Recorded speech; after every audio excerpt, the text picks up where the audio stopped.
江雪宁对打正书意，宁安如梦，真空降开播了。桃场这波赢妈了。虽然是空降，但宁安如梦开播1小时，第1集在线人数超60W 加，这是把收视冠军直接预定上了吧。千呼万唤抬出来，宁安如梦1周连播16集，简直配享太妙。让人没想到的是，以爱为营和宁安如梦都是白鹿主演，双 buff 加深的她很有可能成为内娱霸榜女演员第1人。更没想到的是，长恒仙君这次又和东方大强杠上了，生生世世的仇敌非这俩人莫属。无论是从演技、服化道，还是画质和全员原声台词来看，每一个都是炸裂的存在。追完6集的我，深深陷在前世今生的剧情里无法自拔。白鹿一哭，我瞬间梦回崔时宜、江雪宁两世的记忆交织，也让角色情感更丰富。目前来看，这部剧还是非常还原原著的。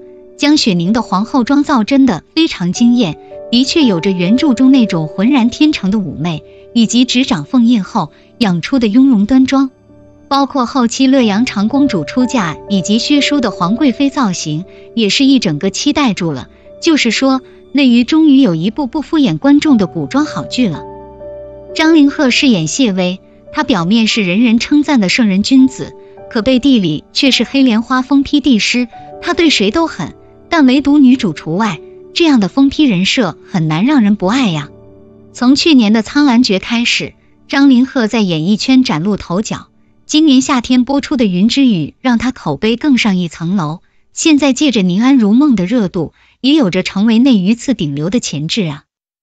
王星越真是不逼的剧不接呀，从周生如故到未有暗香来，再到宁安如梦，接连3部都是逼剧，但剧中的人设却变好了。刘子行这是要洗白的程度啊！你绝对想不到，拍宁安如梦时，王星越才20岁，他在剧中是江雪宁的白月光，现实中8岁的年龄差，也让这么爱宁 CP 更好磕了。原来真的没有一个人能逃得过朱瑞斌的死亡镜头。宁安如梦里滚筒洗衣机运镜再次袭来，知道是女主人生重启，不知道的以为家里电视剧出啥问题了呢。在回忆前世时，谢薇的红眼烟熏妆搭配上死亡滤镜，倒是有了点中式恐怖的味道。幸亏宁安如梦开播了，不然可不止740万的预约量。这部剧的片头以 MV 的方式呈现，打破了以往古装剧的一成不变。整体来说，这部剧是好看的，入坑的宝子不亏哦。除了江雪宁有前世的记忆，原来这2个人也轮回了。深扒宁安如梦原著发现答案，没想到吧？在原著小说中，其实有3个人都带着前世的记忆，除了江雪宁，还有另外2个人。首先是女主江雪宁，她一觉醒来，不敢相信自己真的重来了一世。确认过后，她只想避免上一世的悲剧。时间回到少女时期，此时的她还没有成为皇后，也没有入住坤宁宫。这一世江雪宁死活不再入宫，因为坤宁宫是她的坟墓。或许是女主光环太过强大，江雪宁千躲万躲也没有逃过进宫的命运。江雪宁和谢薇的命运齿轮转动，这个前世就想置她于死地的太子少师，江雪宁尽可能的避免着。可天不遂人愿，她在谢薇一次次的舍命相救中慢慢沉沦，在害怕和心疼中逐渐爱上了这个不食人间烟火的谪仙圣人。为了有更多的帮手，江雪宁把前世对自己忠心的人一一找来。她改变了游芳吟的人生，却也使她被周银之害死。她拉了郑宝一把，自己也得到了不少筹码。也是因为她和谢薇成婚，这个疯批黑莲花才得以保全性命。上一世江雪宁欠张遮太多，重来一次她只想弥补。前妻听到游月污蔑张遮，她二话不说把游月进入大水缸。后来张遮和姚熙退婚，江雪宁以为自己的机会来了，可让她没想到的是，张遮也有前世的记忆。上一世江雪宁身为皇后，处处挑逗张遮，最后坏事败露，她求着张遮救她。因为自始至终爱着江雪宁，所以张遮为救皇后徇私进监狱。在狱中，她得知了老母亲的死讯，所以他俩之间隔着血海深仇，即便重来一次，江雪宁注定不能和张遮在一起。第三个有前世记忆的人是燕琳，她和江雪宁是青梅竹马，可这个女人为了荣华富贵，为了权势利益，抛弃了她，选择成为皇后。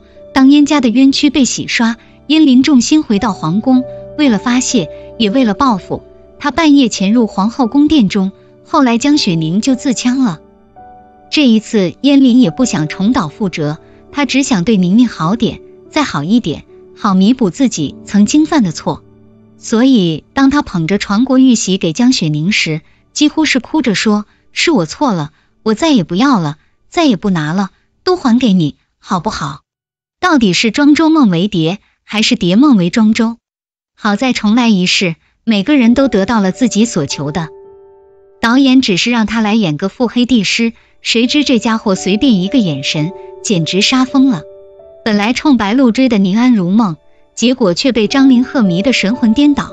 他在剧中随便一个眼神，直接让观众磕上头了。这种笑里藏刀，白切黑的疯批帝师，真的很难不爱呀。在谢薇的地盘上，谁要是惹到他，最终下场只有死路一条。当他看到爱情被刺客损坏时，二话不说就是要杀他灭口。谢薇是一个非常爱秦的人，原著小说中有一次秦和江雪宁同时摔地上，他第一时间选择扶秦，结果宁儿狠狠摔了一跤。哪怕是在快死的时候，谢薇都要把秦带在身上，就是这样一个爱秦到极致的人，最后为了救江雪宁，硬生生把自己的左手搞废了。从这也能看出来，他真的爱惨了宁儿。谢薇是圣人皮囊，魔鬼心肠，外表看着非常正经，实则内里是邪魅挂的，就喜欢这种杀伐果断、亦正亦邪的疯批人设，说他是天选谢薇都不为过。前世江雪宁对他而言是特殊的，他不懂爱，对女主也只是有些许的好感，所以大仇的报后，他自愿赴死。其实谢薇也挺洒脱的，死对他来说是归宿罢了。这一世再遇上江雪宁，他终于克制不住的动情了。当他俩被困在山洞时，谢薇甚至想江雪宁陪他一起死，这样自己就永远可以和心爱的女人在一起了。啊，这是什么神仙疯批男人呐，比之前的角色有性张力多了。不说别的，单是张凌赫的原声台词就赢妈了，不仅低沉，还非常有磁性。可这满屏的弹幕是怎么回事？谢薇弹琴，弹幕对牛弹琴；谢薇红眼烟熏妆，弹幕红牛刺杀谢薇，弹幕庖丁解牛，真是笑不活了。